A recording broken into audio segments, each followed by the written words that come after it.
Hi fans, welcome to Rampego TV channel. Today I'm going to talk about Lisa and Jungkook crying on stage. Lisa and Jungkook's crying on stage wasn't just an emotional outburst, it was a representation of the invisible pressure that has been hidden behind the glare of the lights, the applause of thousands of fans, and the demands of an industry that continues to swallow young souls with great ambitions. The question is, what happened that night that the two most dominant figures in the K-pop world were unable to hold back their tears in front of millions of watching eyes? The audience initially thought it was just an ordinary haru expression after a big concert. But BLACKPINK's suddenly sculpted expression and the tears that flowed down BTS Jungkook's cheeks with a blank look harbored something deeper. The camera captured that rare moment, two stars that are usually so formidable, collapsing in silence. Behind all the glamour of the show, they seem to keep one much more complicated story than just stage fatigue. Internal sources said that the concert was the culmination of various emotional stresses that had accumulated over several months. Not only because of the large scale of the concert or the high expectations of the public, but because their meeting on stage carried a not simple emotional load. Lisa and Jungkook, two icons from different giant groups, performed on a stage full of symbols of resistance, symbols of unification, symbols of vulnerability that are usually hidden behind perfect choreography. The visual cues in their performance that night were very clear. Lisa had stopped in the middle of the song when the crowd's cheering echoed. His gaze is blank, then he bites his lower lip, a gesture often displayed by someone holding back tears. On the other hand, Jungkook didn't try to hide anything. Her tears just flowed as she sang her solo, and as the camera approached, the public could see how much she was forcing herself to keep singing. Some K-pop entertainment analysts see the moment as an emotional response to cross-border pressure. Amid personal relationship speculation, professional pressure, and social media expectations, an emotional moment on stage becomes the only place where those emotions can explode without a word.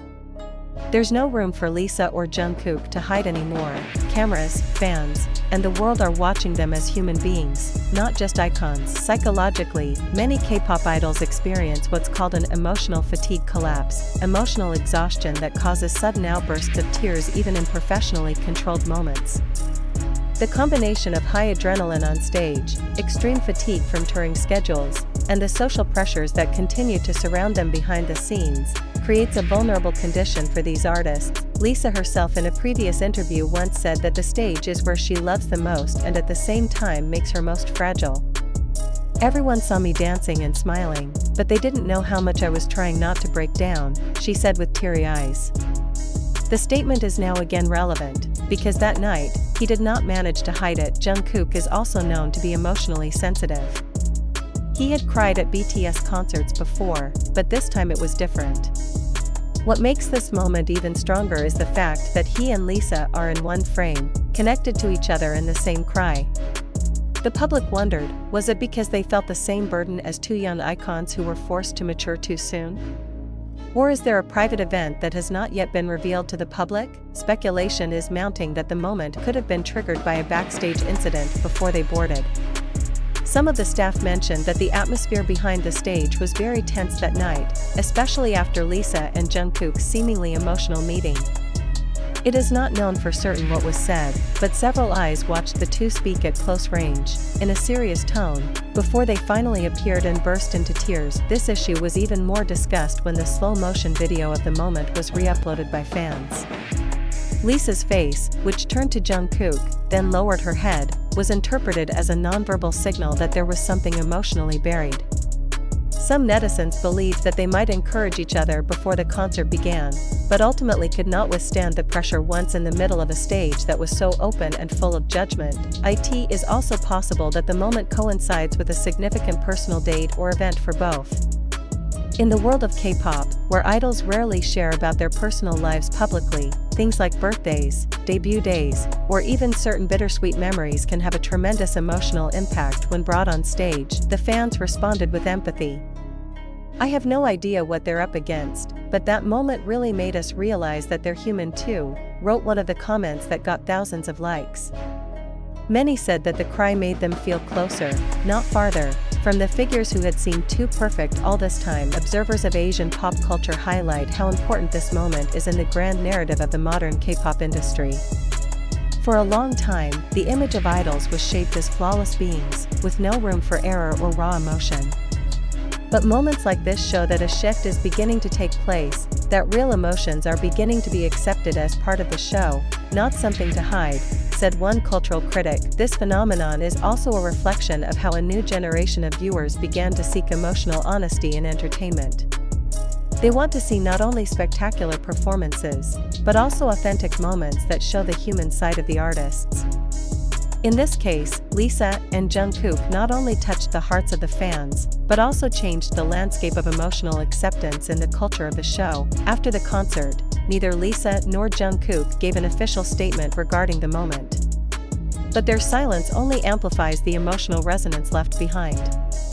Sometimes, in a world too crowded with words and clarifications, a cry on stage can speak much louder than 1,000 written statements. What is clear, that moment has been recorded in the collective memory of the K-pop public as one of the biggest emotional turning points in the careers of these two young icons. No longer just as performers, but as individuals who dare to show their most vulnerable side to the world. Perhaps, this is real proof that behind the glamorous spotlight of the industry, there is a space where tears are not a sign of weakness, but the most sincere courage that can be shared. The events that took place at the concert did contain very dramatic elements. The camera captures Lisa suddenly stopping her movements, sculpting in tears, and Jungkook who can't hide his emotions even when the spotlight is on him.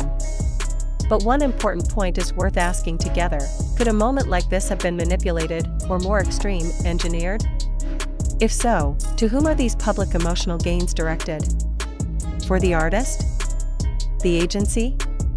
Or social media platforms that now make viral moments a major commodity? Let's look at it from a broader perspective.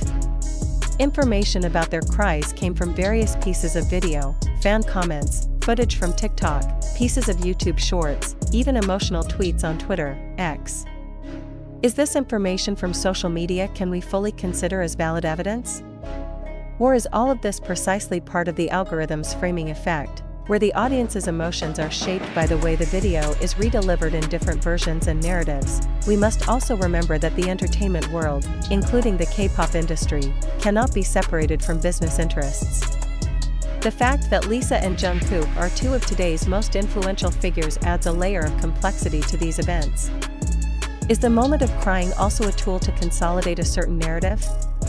Is it to form a more relatable emotional image, or as a form of affirmation that they are ordinary people? Or, could there be a hidden agenda of labels or management deliberately allowing the moment to happen uncensored, precisely to harvest public empathy? Criticism of current news consumption patterns is becoming increasingly important.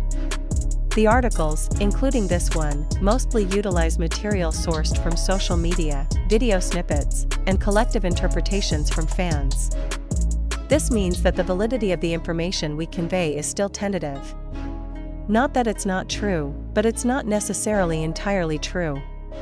Then, as a reader and viewer, you have the right, even an obligation, to question the truth behind every narrative that emerges. Let's reflect together. If it is true that these events occur due to emotional distress and are not the result of media construction, are we guilty of being too quick to make them material for digital consumption? Or on the contrary, if it turns out that this event is part of an imaging strategy, have we not been emotionally manipulated by a narrative designed to be evocative without providing truly complete information?